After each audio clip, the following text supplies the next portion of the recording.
আজ আমি আপনাদের মাঝে পটলের আরও একটি রেসিপি নিয়ে হাজির হয়েছি। এর আগে আপনাদের সাথে পটলের অনেক রকম রেসিপি শেয়ার করেছি, যেমন পটল চিংড়ি, দই পটল এবং পটল ভর্তার রেসিপি শেয়ার করেছিলাম।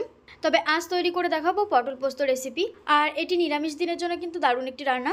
পুরো ভিডিওটি দেখতে থাকুন, আশা রাখছি আপনাদের সকলেরই রেসিপিটি ভীষণ ভালো লাগবে। সবার প্রথমে নিয়ে নিয়েছি পটল।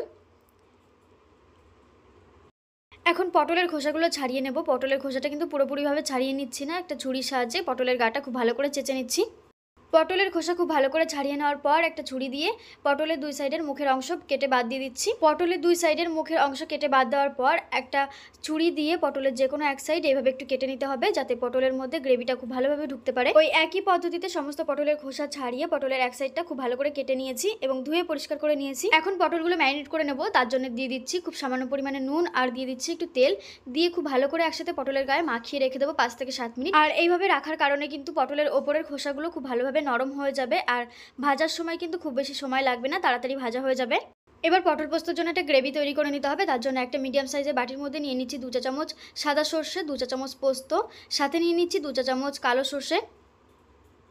ঝালের জন্য দিয়ে দিচ্ছি কয়েকটা কাঁচা লঙ্কা, সাথে দিয়ে দিচ্ছি পরিমাণ মতো আদাটা আমি ছোট ছোট টুকরো করে নিয়েছি, তাহলে পেস্টটা করার সময় সুবিধা হবে। এরপর অল্প জল দিয়ে সমস্ত উপকরণগুলো ভিজিয়ে রাখবো, তাহলে পেস্টটা খুব সুন্দর হবে, স্মুথ হবে। এদিকে গ্যাসের ফ্লেমটা অন করে একটা কড়াই বসিয়েছি। কড়াইটা খুব ভালো করে গরম করে নিয়ে দিয়ে দিচ্ছি পরিমাণ মতো তেল। তেলটাও খুব ভালো করে গরম করে নিয়ে দিয়ে দিচ্ছি ম্যারিনেট করে রাখা পটলগুলো খুব ভালো করে ভেজে নেব। তবে পটলগুলো কিন্তু খুব বেশি লাল করে ভাজা যাবে না, হালকা লালচে বর্ণের রং ধরলেই কিন্তু পটলগুলো নামিয়ে নিতে হবে। পটলগুলো কিন্তু প্রায় ভাজা হয়ে গেছে, আরও কিছুক্ষণ ভেজে পটলগুলো নামিয়ে নেব। পটলগুলো ভেজে উঠিয়ে নেওয়ার পর ওই একই তেলে ফোড়নের জন্য দিয়ে দিচ্ছি 2টো শুকনো লঙ্কা, সাথে দিয়ে দিচ্ছি 1/2 চা চামচ কালো জিরে। এবার ফোড়নটা কিছুক্ষণের জন্য ফ্রাই করে নেব। ফোড়নটা কিছুক্ষণ ফ্রাই করে নেওয়ার পর দিয়ে দিতে হবে সর্ষে, পোস্ত, আদা, কাঁচা লঙ্কার তৈরি করে রাখা পেস্ট, সাথে দিয়ে দিচ্ছি পরিমাণ মতো হলুদ গুঁড়ো, দিয়ে একসাথে খুব ভালো করে একবার মিশিয়ে নেব। মিশিয়ে নেওয়ার পর এই মশলাটা কিন্তু খুব ভালো করে একবার কষিয়ে নিতে হবে। এখন সঙ্গে দিয়ে দিচ্ছি স্বাদ অনুসারে একটু চিনি, তবে চিনিটা অপশনাল, আপনাদের ভালো লাগলে দেবেন, না হলে এটা স্কিপ করতে পারেন। এখন ঢাকা দিয়ে মিডিয়াম টু লো ফ্লেমে 5 থেকে 7 মিনিটের মতো কুক করে নেব। 5 মিনিট হয়ে গেছে। ঠিক 5 মিনিট পর দেখুন মশলা থেকে কি সুন্দর তেল ছাড়তে শুরু করেছে।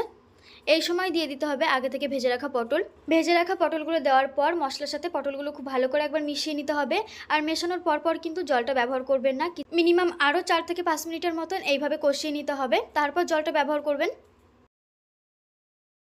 ফাইনালি কষানো কমপ্লিট। এখন জল অ্যাড করে দিচ্ছি, তবে জলটা খুব বেশি ব্যবহার করবেন না, অল্প পরিমাণে জল ব্যবহার করবেন। জল অ্যাড করার পর একসাথে খুব ভালো করে মিশিয়ে নিয়ে ঢাকা দিয়ে 7 থেকে 8 মিনিটের মতো রান্না করে নেব। 7-8 মিনিট পর ঢাকাটা ওপেন করে দিলাম। দেখুন জলটা কিন্তু অনেকটাই কমে এসছে, গ্রেভিটা একটু ঘন এসছে এবং পটলগুলোও কিন্তু খুব ভালোভাবে কুক হয়ে গেছে। এবার সব শেষে ওপর থেকে কয়েকটা চেরা কাঁচা লঙ্কা ছড়িয়ে দিচ্ছি, দিয়ে নামিয়ে নেব। ব্যাস, তাহলেই রেডি পটল পোস্ত। আজকের এই রেসিপিটা যদি আপনাদের কাছে ভালো লেগে থাকে তাহলে প্রতিবারের মতো একটা লাইক করতে ভুলবেন না ও বন্ধুদের সাথে অবশ্যই শেয়ার করবেন। আর আপনারা যদি ভিডিওটি ফেসবুক থেকে দেখে থাকেন তাহলে পেজটি ফলো করবেন, এবং যদি ইউটিউব থেকে দেখে থাকেন তাহলে চ্যানেলটি সাবস্ক্রাইব করে পাশে থাকবেন। আজকের মতো এই পর্যন্ত, দেখা হচ্ছে আবারও নতুন কোনো ভিডিওর সঙ্গে। ততক্ষণে সকলে খুব ভালো থাকবেন, সুস্থ থাকবেন। ধন্যবাদ।